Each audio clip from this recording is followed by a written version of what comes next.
Hello and welcome everybody to our hospitality webinar series here at Venza. My name is Barbara Espinosa. I'm the product manager, and we're just thrilled to have you all as part of this webinar, the last one of the year, actually. The topic today is remote training, and we have great industry experts and a great presenter from our team. So before we get started, if you're just tuning us for the first time, let me tell you a little bit how this works. We do this 30-minute webinars about topics that are of relevance to the hospitality industry, and we usually have some industry experts, people with experience on the field to, make sure that we are talking about topics and that we're presenting content that resonates in the industry. So that being said, we have our very own Macarena Carballo as our presenter today. She's our VP of Operations and Customer Success. Hi, Mac. Hi, Barbara. Thank you. And for our industry experts, we have Melissa Brown Fletcher, Applications Project Manager IT at Sandals Resorts International. Hi, Melissa. Hi, Barbara. Thank you. As well as Mark Pate, Assistant Controller and IT Director for Highpointe Hotel Corporation. Hi, Mark. Are you there in the audience with us? Yes. Can you hear me okay? Yes, we can. Welcome, Mark. Thank you so much for joining us, both Mark and Melissa. So we're going to start with a round of introductions. I would like to hear from Melissa and Mark a little bit about yourselves, and then we will get started with the presentation, shall we? So Melissa, tell us a little bit about yourself, your background, your role in Sandals. Hi, I am Melissa Brown Fletcher. I am a project manager on the IT applications side of the business, responsible for concept, implementation, and rollout of the various systems that we use to manage our hospitality business. I have over 15 years of experience in both IT and hospitality, and I am always looking for new ways to improve whatever we do to be a little more efficient and effective. As you know, technology changes, and it's always that we get it first. We need to be ahead of it in order to make the business that we do profitable. That's right, Melissa. And when it comes to remote training, you need to look at different technology solutions to make sure that you're giving all your employees the best experience, right? Yes. Okay, thank you so much for joining us. Mark Pate, your turn now. Can you tell us a little bit about yourself? Sure. My name is Mark, and I'm the Assistant Controller and IT Director for Highpointe Hotel Corporation. Our corporate office is in Pensacola. All of our hotels are along the great, beautiful Gulf Coast here. I've actually, April made 33 years with Highpointe. So been here for a little bit of a while, and have just completed in October actually my second year as president of HFTP, which is the Hospitality Financial and Technology Professionals. So that was a great stint also, and so I'm just delighted to be here on the session today and hope I can contribute some valuable information for you. I'm sure you will with that experience, Mark. And I gotta say, our headquarters in Pensacola must be close to you, so we're gonna have to meet up and celebrate your anniversaries. Great, yeah, come on down. Christmas is a great time. You know, it's close to 80 degrees here today, so it doesn't feel like Christmas, but you just come on down anytime. It's just a tropical Christmas time. Yeah, it's the amount of years that you have been with Highpointe.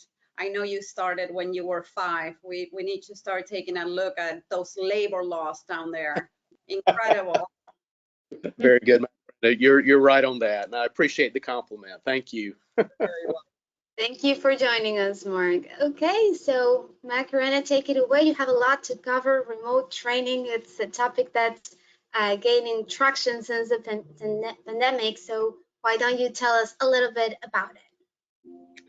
Thank you so much, Barbara, and thank you so much for the kind introduction. One of the things that you mentioned as we started the webinar this trend is not going away. It probably started before the pandemic, but it's definitely continuing to grow. And I do want to, as Barbara mentioned, Mark and Melissa, thank you so much for partnering with us.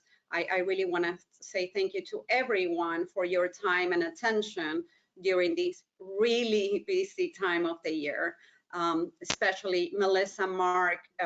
I'm particularly excited about this webinar, Barbara, not only for the topic, but also for our industry experts. As they mentioned, as you look around the screen, we have decades of experience, but it is also the perfect combination. We have IT, we have finance, we have project management, but also our two industry experts also are very involved from an HR perspective, right? As we look not only as we look at the overall security culture. Now, as Barbara mentioned during this webinar, we are going to cover everything related to remote work and remote training. It's really no secret that the pandemic really changed how people work forever and how we actually manage centralized organizations in a completely decentralized environment. Now, words such as fully remote and hybrid options are very common nowadays. And Barbara, I do want to share some stats because I think they are fascinating, and some of them may actually be surprising. More than 20% of workers will be permanently remote full-time by 2025. 20%. Now, interestingly enough, this is an 87% increase from pre-pandemic levels, right? So we are seeing the trend is going to continue, and by 2025, and this is going to become particularly critical as we go through the webinar, 70% of workforce will work remote at least 5 days a month. Now, as I talk about these stats, you may think, why, well, Macarena, why is this important, right? Whether your employees are working remotely 1 day, 2 days, or full-time, those security measures need to be in place, right? And the workforce still needs to be trained to be able to do their jobs securely. So as we go through a few of the topics that I really want to cover that are critical is obviously the trends that we are seeing within the hospitality industry, particularly security challenges that actually can be created by remote workers, and how the training actually affects the hotels or organizations overall. We are going to be talking about protection. We're going to be talking about security culture. Now, obviously, as you know, I mentioned the research, Barbara, and remote work, it's not just a pandemic trend. It's not going to fade. And even within the hotel industry, we need to acknowledge business continuity, right? So it is becoming more of a trend even within the hotel industry. And, you know, it is obviously becoming critical for all other industries. Now, with that being said, Melissa, I'm wondering, how is this trend impacting your remote workers, let's say, within the corporate office or within your sales department? Well, on our side, as you know, hospitality is a people business. You don't go into hospitality because you want to be remote. And so the pandemic has opened up a whole new world for us. We're having to continue what we do in a people business, but not as connected physically as we normally would be. And because of that, we've had to come up with some creative ways. Now, on our resorts, there are some positions that, of course, you physically need to be there. But what we try to do is to make a hybrid situation wherein some functions that can be conducted remotely, we've allowed for it to happen. And that then frees up the opportunity for persons who need to go in face to face. Or corporate office that reports and supports those functions, we normally would travel. We operate in 8 countries at the current moment, and we are in the process of opening 2 additional resorts. We would normally travel to these locations to get a lot of our business done. And so now we have to find creative ways to implement, whether it is our meetings, or different employee engagement or training sessions, as remotely as possible. But at the same time, we need to have our checks and balances done, because auditing those processes, training is such, you need to conduct, but then you need to review, was it effective? And so we still have to find a way to mix the two, because sometimes traveling, especially in the pandemic, was not an option, but the business had to go on. And so we've had to come up with some creative ways to rethink what it is that we do on a daily basis. How can we marry the two environments? How can I get a worker to access files on my system? How can I get a worker to be trained, onboarded? They don't know anything about our culture, and be prepared and ready for the work environment without having that physical connection.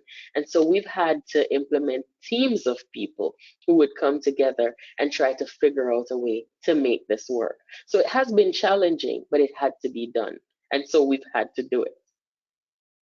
Precisely. And I think what I hear you saying, it's all about balance, right? Uh, I think you remember I spent 17 years within the hotel industry. So back then, remote work was not even, it wasn't part of our roadmap. It was taboo. So, if I hear you, it's all about balance. Um, being innovative to still be able to take care of the clients on property, but also become flexible for those positions that could be hybrid, right? That's right. So yeah, I couldn't agree. I couldn't agree more. All about balance. Now, Mark, how about you? How do you think the trend impacted you and your organization? And once again, particularly with the corporate office and the sales department? Okay. Yeah, I wanted to separate kind of the corporate office from the hotels. We are a Yep. little bit unique in that we have regional property accountants that do all the financial statements, pay all the bills, do the sales tax, but we have 4 of those. 2 of those are actually in Pensacola, but 2, we're going on almost 10 years now, actually live in Texas. So we've been doing remote work for a long time. In fact, we used the model of the 2 Texas when the pandemic hit for our corporate office to get everyone home and working in that. But it works fantastic with us, mainly because of 2 big innovations in the last 2 years. We moved over to ADP's human capital management system, and that has been great. Just upgraded our back office system, and all the hotels now are actually scanning all invoices, so we don't have all that paper flowing. So we've been doing remote work for a long time, and it works great. In fact, those 2, because they don't have, and excuse me for saying this, all the clatter that goes on at the corporate office, they actually get their work done faster than here in the office. So that is interesting. On the hotel side, I'll just say briefly that we live in the Hilton and Marriott world. So I was talking with our general managers, and on the hotel side, the Hilton University and the Marriott Global Source have allowed remote training. So we're onboarding there, but also it allows our room attendants, our maintenance, our front desk people to do their training remotely if they choose to, even before they come to the hotel. So technology has just given us a lot of neat ways to do our business better, more efficiently, and to do it faster. That is fantastic. It sounds based on what you're saying that your organization was ahead of the curve, just making the necessary plans as you look into the future. And you just mentioned a very interesting topic, which is even the onboarding and some of the trainings to be able to be done remotely. I do believe that trend is going to continue to increase across the entire hospitality industry. So Thank you. Thank you so much for sharing that. Yes, ma'am. Well, it's just if I could just a good example is I came back from Thanksgiving vacation, 5 grandkids, and I was sick. And so last week I had the option to, I never came into the office. I was able to work remotely at home the whole week, didn't miss a beat. In fact, I was one of the most efficient weeks that I've ever had because I didn't have all the stuff going on. You know, the phone was not ringing and all of this. So I am a huge proponent in this, the hybrid and making it work, customizing it for how it works best for your organization as well as your workforce. Now, Mark, Absolutely. as you are saying, companies like yours and in the hospitality industry, mainly for hotel management companies being global, it presents a great opportunity when you have your trainers, your employees training remotely. It presents a great financial opportunity, so you can save on expenses for traveling to the training, and also in terms of the onboarding, you can even optimize the time that it takes to onboard them if they do it in the upper hand. But in your case, that you have been doing this for a while, I'm sure that you've seen some data protection risks that you have had to overcome. And then as this became a trend with the pandemic, for those companies that were not quite ready to go fully remote, this was for sure a challenge. And Mac, why don't you tell us a little bit about the data protection risks that this presents? Yeah, thank you so much, Barbara, for bringing that up. I think an obvious result of the decentralized environment is that remote work really brings data protection risks, right? Hackers are targeting the work from home employees who are using perhaps lower security settings, right, on their home networks, internal communication travel on external networks, right? I can think public Wi-Fi connections, for instance. And these connections may not be secure, not just public Wi-Fis, but home internet networks may not be properly installed and less secure than the networks that you would actually, back then, you would receive when you were on property. And I think, Barbara, it goes without saying the physical risks that are present off property when it comes to devices, that they can be lost or they can be stolen. Now, on that point, Mark, I wonder, we know that the companies are facing different challenges, right? Particularly when it comes to communication. How does management keep the employees informed of current risks and the necessary best practices? How do you ensure, and what are some of things that you have in place to ensure the employee follows through with these risks and best practices? Okay, a couple of things real quick. One thing is with this new human capital management, we had never had self-service or an app before. So we're pushing a lot of this through the app as well as the portal. So whichever way our employees log in, they're going to see the messaging.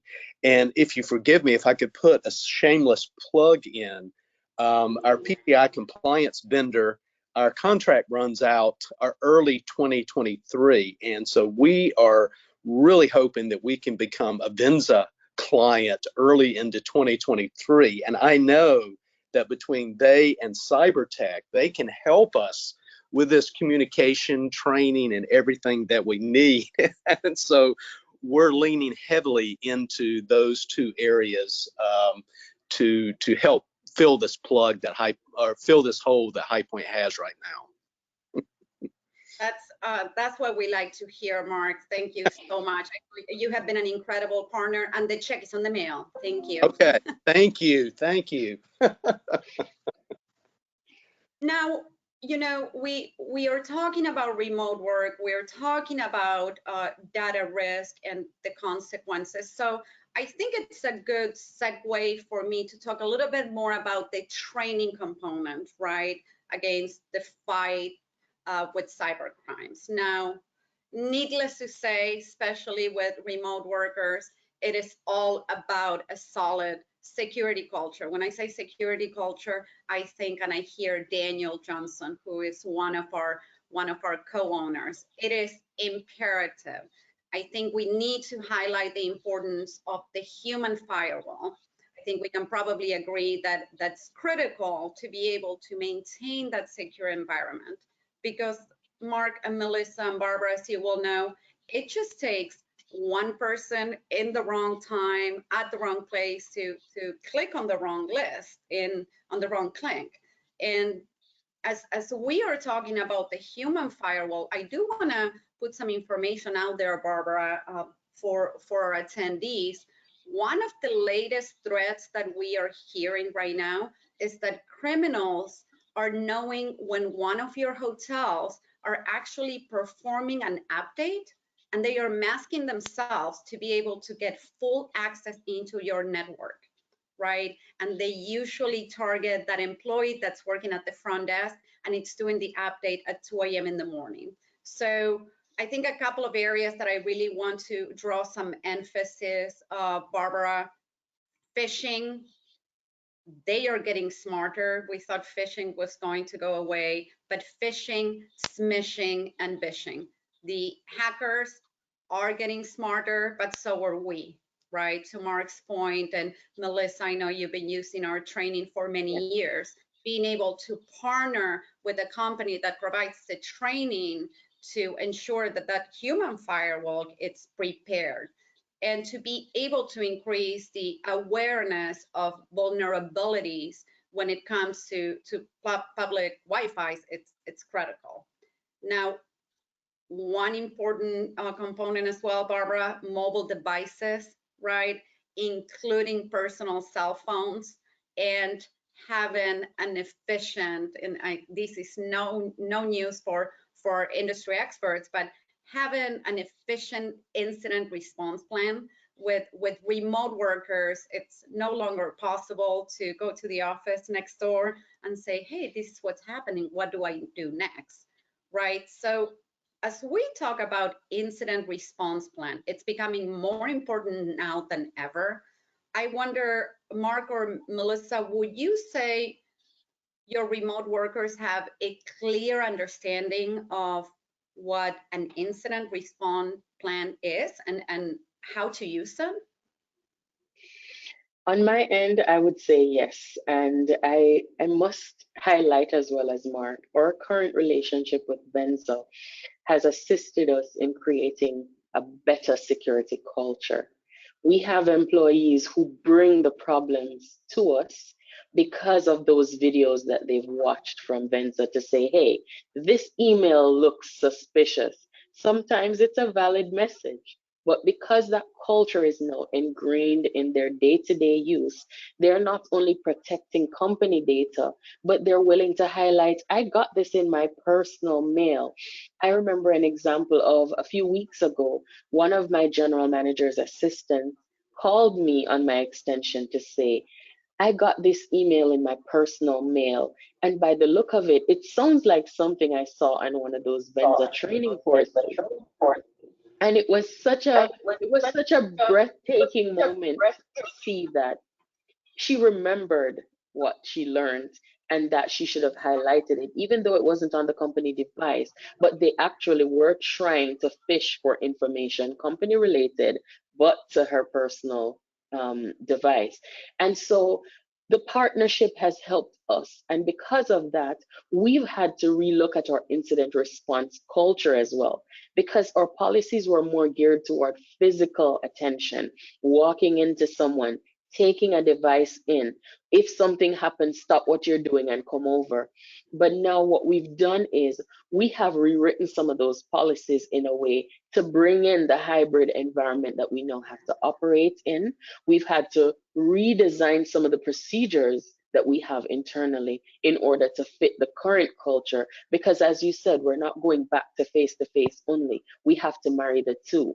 And in marrying the two, our technical team is constantly trying to find ways to keep the employees informed, to ensure they know the avenue to which they can report their incidents, how quickly do some incidents need to be resolved based on the criticality of it, and what the procedure is if they need to escalate it to another level. So Our employees do understand, but there's always room for improvement. And working with Venza is helping us to carve out better procedures and policies to ensure that we stay on top of this. Yeah, Melissa, you know, what I hear you saying is we've always had the security culture, but the security culture has morphed into a higher level of awareness. And for me to hear a few of the examples that you just mentioned, it's music to my ears, right? To really on your end, understanding and knowing that the training that your employees are going through are really impacting the security culture and the overall awareness. Now, Barb, I know we have 2 minutes left and I want to be respectful of everyone's time, but I will want to go through a few of the solutions in terms of training for, you know, remote workforce before we end, if that's okay with you. Go ahead, Mike. In the meantime, if you have any questions in the audience, please feel free to submit them through the chat, and we'll try to get to them in the next minute as well. If we don't get to them, we'll have them, and we will be able to address them offline. Thank you. Go ahead, Mac. Okay, excellent. A couple of them were already mentioned by our industry experts, is the virtual learning environment that obviously we provide here at Venza. Gamification, and really, once again, building that security culture. It starts with leadership, it starts with the shareholders, it starts with our C-level suite, and obviously with our we call the points of contact, the e-learning managers that are really pushing the training. Having a strong, clear remote work policy in place, that it's written and that it is communicated across the board with all of the employees. Restricting access, have different rules, whether it's on property, on remote, minimizing data storage. And I'm thinking of David Neal, our CTO, when I tell you zero trust policy. Don't trust anyone, and always verified. And you know, we think of VPN when possible, connecting to VPN to ensure that we have that that safe connectivity, and try to the best of our abilities to avoid the public Wi-Fi. Now, Barbara, I know we have 1 minute left. I don't know if we have time for any questions, but before I turn it over to you, Melissa and Mark, once again, thank you so much for your partnership. You're always a pleasure to work with. And Mark, we are going to hold you to it. Comes 2023, we will be giving you a call. You got it. And thank you. It's been a pleasure. It's my pleasure. Thank you, everybody. Melissa, any final remarks? Well, my final remarks would be it has been an amazing relationship working with Venza. I can say operating in so many countries and with such a large footprint where human is concerned, it makes it a lot easier for us to feel safe with a lot of these changes that are coming. So Venza, it's been an amazing time working with you. Thank you, Melissa. Mark, how about you? Do you have any tips, any last tips for the audience when it comes to remote training and security? No real tips. Just keep cybersecurity, keep PCI, GDPR, HIPAA compliance at the top of your list. And the folks at Venza and Cybertech can certainly help you with that if you don't have a great vendor that you're working with right now. Thank you, Mark. Okay, Sean, do we have any questions? We're 2 minutes over time. If you have anything over there? No questions. Okay. Well, thank you, everybody. Thank you, Mac. Great content as usual. Thank you, Melissa, Mark, our industry experts, always keeping us honest. Again, my name is Barbara Espinosa. I'm the product manager. And we were so glad to have you in our last webinar of the year. Stay tuned for our next calendar for 2023 of the Hospitality Webinar Series, and see you on our next webinar. Thank you. Happy holiday, everyone. Thank you. Happy holiday, everyone. Holidays. We will now end the webinar for all participants.